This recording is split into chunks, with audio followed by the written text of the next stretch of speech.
Hello guys and welcome back to my channel. It's been a hot minute. I haven't posted in like nearly 2 weeks. Do apologise for that. I haven't really got an excuse. I haven't. I wish I could say there's a reason why. There just hasn't been like a reason. Obviously I was planning on doing my like live watch alongs to the games and stuff, but because they haven't been like broadcast on TV, apart from like the first game, which is against Man City, which I will talk about, but because they haven't been broadcasted, I'm just like, how much do I watch along when I can watch like on my laptop and watch on my phone, and I can't do both. So that's the reason for the watch alongs. And I won't be here on Sunday to do the Watford game because I won't be at home. I am going to Devon with my older sister for a few days, and I go Sunday and then I come back Wednesday. So I'm going to, yeah, I've never been to Devon, so it's going to be interesting, it's going to be cool, it's going to be a lot of fun, and I'm looking forward to it. So, but disappointing thing is, I'm going to miss the game. I'm not going to be able to watch it, and I'm so sad about that. So, yeah. So basically this video is kind of like an update, well, it is like an update video. But also, I need to talk about the Man City game, I need to talk about the Wolves game, I need to talk about the game that was just played yesterday. We need to discuss. We need Hurricane. We need to talk about that, and there's just loads of stuff we need to talk about. So without further ado, let's show you the video. If you do enjoy this video, give it a thumbs up. Subscribe if you haven't already. And yeah, just without further ado, we'll just get straight into this video. So I feel like we should just start with Man City, and we can discuss the Hurricane situation. Well, not really a situation anymore, but the situation that was happening, and then we can move on to like the other games, and then transfer news. So, the Man City game, the last video I did was my live watch along, and I got my prediction spot on. So yeah, my prediction was right. A 1-0 win to Spurs with some scoring. My man of the match was Tanganga. I thought he performed exceptionally well, and I was super impressed with him. I was meant to do my player ratings, didn't do them, but that is probably the best I've seen us, like, at the time, the best I've seen us perform in like a long time. The effort, the commitment, everyone is working so hard, and every player just gave their 100%, which is what we need. We need that, especially against Man City. And of course we did it with our Hurricane, which just makes it even funnier. You know, winning with our Hurricane, considering Pep did call us the Hurricane team, and the fact that they haven't scored in our new stadium. They haven't won in a new stadium. They've lost 4 times, and it's just hilarious, and I'm here for it, and we need to keep it going, you know, Man City, Oil Club, you know, all that jazz. I was super happy that I got my prediction right.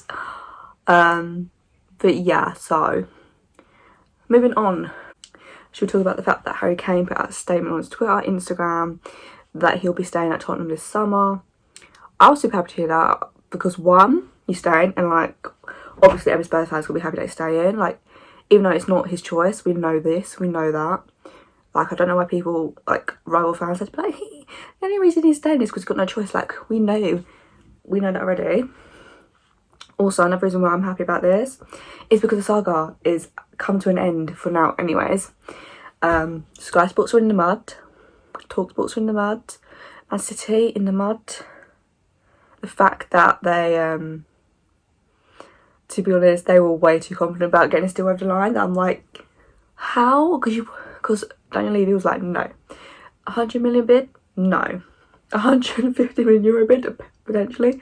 No. Like, you're way too confident to think that you're actually going to get him.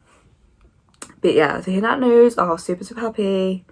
Obviously, all that drama, missing training, whatever. And like, Spurs did fine him like 2 weeks' wages, so it is what it is. Like, we can just put it behind us now, you know what, he missed 2 days, whatever. We can move on and just focus on the season ahead. But yeah, I said it all along. Harry Kane would not be going to Man City this season. I said it all along, and he was right. I was right. So all those people who came at me, being like, oh, he's gonna leave, oh, he's gonna do this, he's gonna do that, he was right. Me. So thank you very much. Keep out in the comments in future. No, I'm joking. If you want to comment. But, you know, it just feels good being right for once, you know. But I always knew it. So we have that. But yeah, and then we could talk about the fact we have to bring up Pep. We have to, oh shoot, we have to bring up Pep, okay? Because I watched a clip of his like press conference. And let me tell you, it really pissed me off, to be honest. I mean, look, any other manager, if they're asked about another club's player, they say, oh, so for example, oh, they're a Liverpool player, I'm not going to say nothing. No, but Pep, he's a different breed, isn't he? He just can't say that. Like, he has to go in depth about the situation. I'm just like, please, like, you've literally just missed out. Like, not even missed out. Like, we won't even negotiate with you. Like, there's no negotiations. And the fact that you feel like you have to be, like, really passive-aggressive about the whole situation. Like, they didn't want to negotiate. Like, you don't need to say that. You could just say, you know what, Harry Kane's a Tottenham player. We're not going to discuss any other club's players. That's literally all you have to say. Like, I don't know when you need to go in depth in this whole situation, because there's literally no situation anymore. Like, Harry Kane said he's staying, so just be like, you know what, he's a Tottenham player. It's not that hard. You don't need to act all salty and be like, oh, Tottenham didn't want to negotiate. And the way he's like, oh, I wish Harry Kane the best in his last years in his career at London. I'm just like, what is wrong? Like, we get it. You wanted Harry Kane, you didn't get him. You wanted Messi that one time, didn't get him. You were in for Ronaldo, you didn't get him. I mean, you pulled out, but, you know. Like, and you wanted to sign a striker, and you spent literally the whole transfer window going after a player that Daniel Levy did not want to sell. Like, he was not for sale. And, like, we've said this, but you're too confident for your own good. Like, I know it's not you, it's, like, the club. But you were so confident, probably, as well. As one of the owners, been like, oh, we're going to get Harry Kane because we're Manchester City and all this. Like, you don't go into negotiation with Daniel Levy and think, oh, if we bid this, like, they're just going to accept it. And they should be grateful that we want him. They should be grateful that we want Harry Kane. They should be grateful that a club like Manchester City is coming in for a player from Tottenham. Like, a bit orcs in it.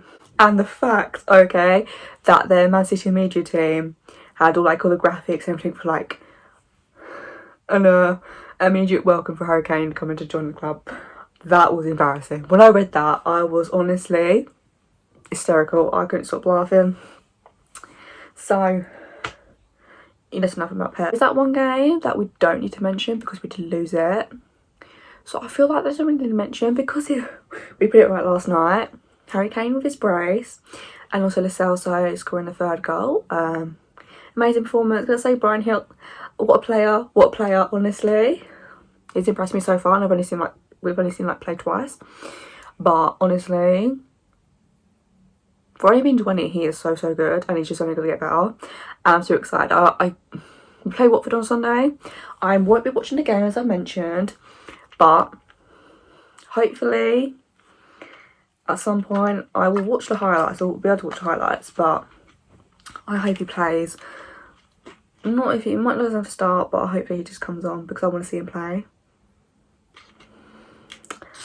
Should we talk about Wolves?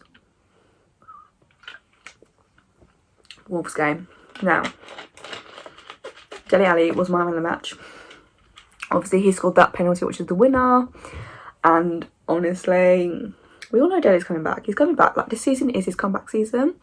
And we all know this. I know people are going to be like, oh, it's only been 2 games. Oh, it's not. Don't get ahead of yourself. Like I'm getting ahead of myself. Because, of course I am. Of course I am. Because you see the way he's performing, I'm just like, yes. It's happening, guys. It's a comeback season for Dele. And you heard it here first. Another thing I'm going to be right about. He's coming back. And I'm so excited for him. And he just looks so happy. And I'm just like, yes. Like, yeah, that's me. Oh my god. Yeah, that's me. Wait, is that it? Oh, I don't even know. I'll talk about That's So Raven. I feel like she said at the end of the theme song. Anyways, what am I talking about? But yeah, obviously it wasn't as good as the Man City performance, but we still dug in. We still got the 3 points. Like, any other time, and we could have ended up drawing that game like we did last season, but it was much better. And obviously Harry Kane came on, changed the game sort of like 20 minutes ago. Definitely helped us see out the game, and I was super happy about that. But yeah, so Tanganga was my man of the match for Man City, and then Dele Alli was my man of the match for Wolves. More transfer news announced today. Musa Sissoko has gone to Watford on a permanent deal. Obviously we're all expecting him to leave, and honestly it's all bittersweet because I love Musa. Like, obviously he didn't have the great start, but then he had the Champions League run, and like everyone loved him, and he was just like, you could known as the GOAT. He was known as the GOAT. So I'm sort of happy that we're finally getting these sort of Deadwood players out, but also sad because I did love Musa, and he did at that period of time when he was a good player for us. So I'm sort of, I don't know, I have like two different emotions feeling about it. So, but I wish him all the best. Going for Watford, it's funny that he's going to Watford and we play Watford on Sunday. Like, it's funny. I don't know if you find it funny, but I just find it funny. Another player that they are trying to move out, Tanguy Ndombele. I'm super sad about Ndombele, honestly. Look, I get it. He's been here for 2 seasons. Hasn't really worked out. He obviously had a brief good run again under Mourinho, but his attitude is the problem. It's not his talent, because you can see he's so talented. It's just his attitude, and I'm just, but he's so talented. I'm just like, I really, really want him to stay, but he's not gonna be playing. He's not gonna be playing. Like, they're gonna, like, Nuno's already confirmed he's not gonna be playing against Watford. He ain't gonna be involved. So obviously he's on his way out. It just depends if a club comes in for him. But look, for it to be a success, and if he obviously is, doesn't want to stay anymore, so that's fine. Well, it's not fine, but I accept it. But he just needs to sort his attitude out, and then he'll be good. Like, wherever he goes next, whether it happens or not, I don't know. I feel like he's not going to move on though. That's my kind of fault, because my thought process is the fact that the transfer window ends Tuesday. So there's not given him enough time to find a club. And I don't know if any clubs are coming for him though. So that's the problem. And if he's not going to be playing, like, what's the... Like, I've seen him in training stuff and looks super happy and he's like, he's doing whatever. So, I don't know. It's like, you're going to be going to training, but you're not going to be playing. Kind of a bummer. Anyways, there was something else. I feel... We signed a player. We did. Is it Pape? Is that how you pronounce his name? I don't know. But obviously he's signed for Mets, but he's going back on loan for the rest of this season. So we've signed. It's a future signing, you know. I'm fine with future signings. Like, I don't have a problem with us signing players for the future. So yeah, I don't have a problem with like signing players for the future. Obviously people like, we need to sign players for now, like, obviously, but we can't deal with all our issues in one transfer window. So it just is what it is. Look out for my future video, which will be rating the transfer window part 2 once the transfer windows end. I'm looking forward to that. I'm hoping we'll get a few more signs through the door, obviously. So at this moment in time, it won't be much for me to like rate, because I rated a 5 like previously, and we've only signed 1 more player since then. So I'm hoping we get a few more signs through the door. We have quite a few players to like position wise to sort out, so maybe a few more outings, then, you know, that'd be good. There is my sort of Tottenham update. I'm sure there's gonna be some more stuff coming out in the next few days as the transfer window comes to a close. Anyways, I really do hope you enjoyed this Tottenham update. Obviously it's been quite a long one. I don't know how I've sounded. Hopefully I haven't gone too crazy about the whole Pep situation, the whole Harry Kane situation, but we'll see. I'll see once I edit this. But if you did enjoy this little update, give us a thumbs up. Subscribe if you haven't already. Watch alongs will be coming back soon. Obviously, as I said, Sunday I can't do one because I'm not here. I'm going to be away for a few days, as I mentioned. But next game, obviously, I think, wait, so after the Watford game there's an international break, isn't there? So in between that there'll probably be like more updates and stuff happening. But yeah, I'll see you guys very, very soon with a brand new video. Bye guys.